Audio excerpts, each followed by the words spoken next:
After nearly a year in office, I can't believe this moment is finally here. This has been the fastest, craziest, busiest, and best year of my life.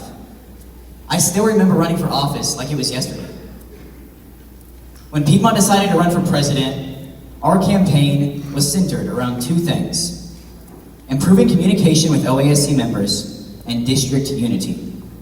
Our goals were simple, and we felt like we had definite plans to accomplish them. In February, I hosted the inaugural OASC Ask Chat on my Twitter page.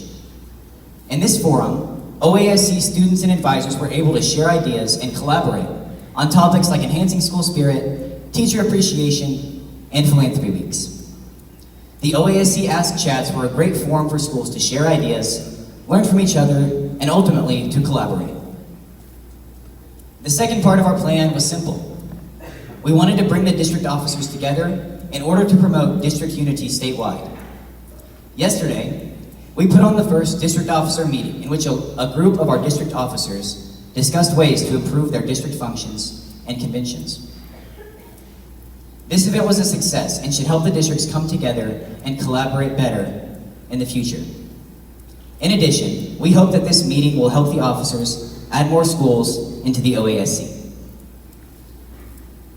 In everything that I did with the OASC, my main goal was straightforward. Above all else, I wanted to serve. In his 1961 inaugural address, John F. Kennedy sent a clear message to every single American. On that frigid winter day, our 35th president proclaimed, "My fellow Americans, ask not what your country can do for you, ask what you can do for your country." When I was sworn into office, this quote was the motivation for every action that I took. I tried to never take from the OASC. My objective was always to serve and make the OASC better for every single student inside of it. I attempted to make everything about you. All of you in the crowd right now. My presidency, more so than anything else, was about you. This position often seems glamorous, but it has nothing to do with me. I'm certain that I was placed in this position so that I could serve every single one of you. Coming into office, I thought that I had leadership mostly figured out, honestly.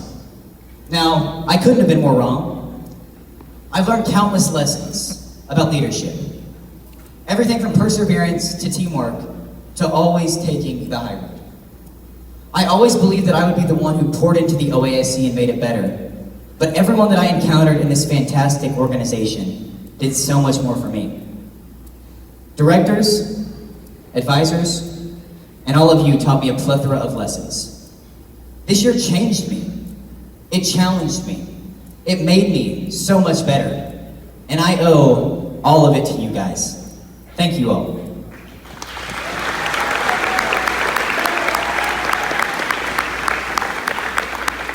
Now, before I thank anyone else, I want to thank God for placing me in this position.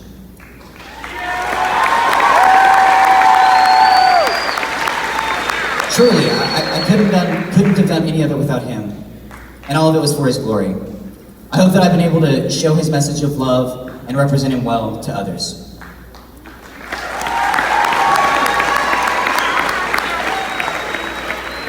I want to thank my dad. You are my greatest role model and the person that I try to emulate in all that I do. Thank you for showing me how to live and act in every facet of my life.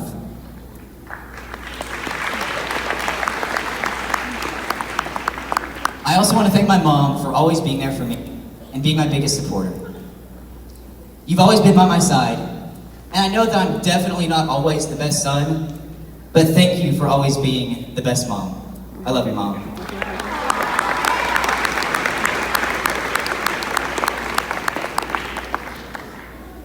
Piedmont Student Council, you've always had my back.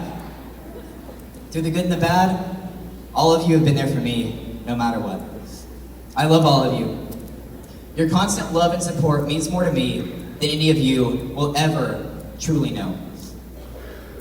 This is what I get. I tell everyone I'm not going to cry, and then I get up here, and what happens, right? Mrs. Antwine, thank you for being my second mom and always standing by my side. You are an inspiration to so many, and you inspire me every single day. Thank you for all that you've taught and poured into me. Jamie Tate, thank you for being a great role model and always being there for me. I'm honored to join you on the list of presidents from Piedmont. I want to thank Breland Stewart for setting a great example of what a president should do, guiding me along the way, and making sure that I'm not the shortest president in the history of the OASC.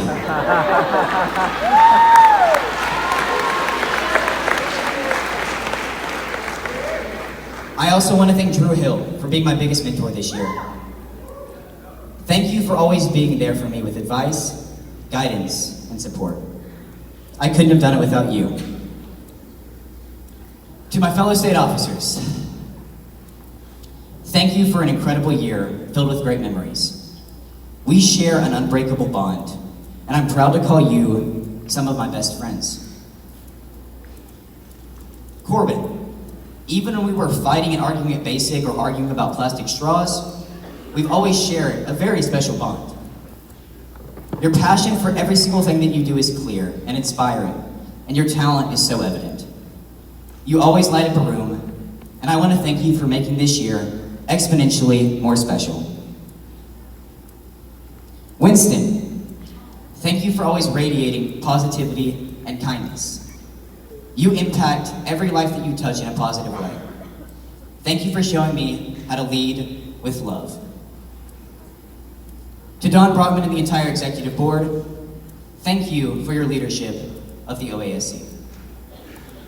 OASC delegates, we all know and love that OASC magic. It seems to be present at every event, and it does such amazing things.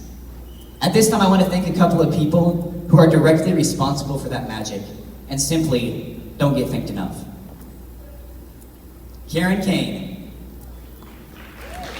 She deserves applause, honestly, she does. Karen, you are the most energetic and loving person that I have ever met. I hope that one day I can be as passionate and loving as you are. Thank you for taking care of me at Basic and always cheering me up. Marvelous Martha Embry. You bring a smile to everyone's face. Thank you for spreading more joy than seems possible for a woman under 4 feet tall. You truly light up the world. To Christy Neerman, my fellow Apple. Basic would be impossible without you. And although you don't show it, I know that you're filled with plum-like feelings. Thank you for pouring into students just like me. To Daryl Andrews.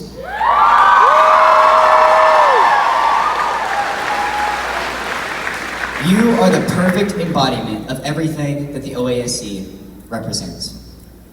You are filled with love and spread it to every corner of our organization. Thank you for spreading your wisdom to all of us.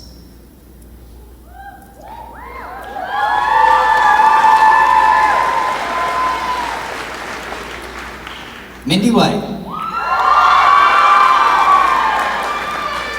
You've been one of my biggest supporters and mentors this year. Thank you for your dedication to the OASC and everyone inside of it. Now, all of these people represent what the OASC is, what it stands for, and why it's so impactful. They truly make up that OASC magic. None of that magic would be possible without you, though, the delegates. OASC, thank you for giving me the opportunity to serve as your president. Thank you for teaching me how to become a better leader.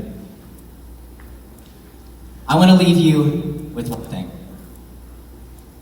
No matter what, seek to serve. As JFK said over 50 years ago, strive for service more than anything else. As you go back to your schools and your communities, try to pour more into them than you attempt to gain. If we all do this, then our world will be a much better place. Servant leaders are the most important leaders. One person.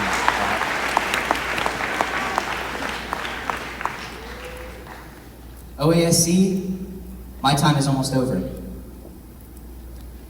I've given everything that I have to this organization, and now it's your turn.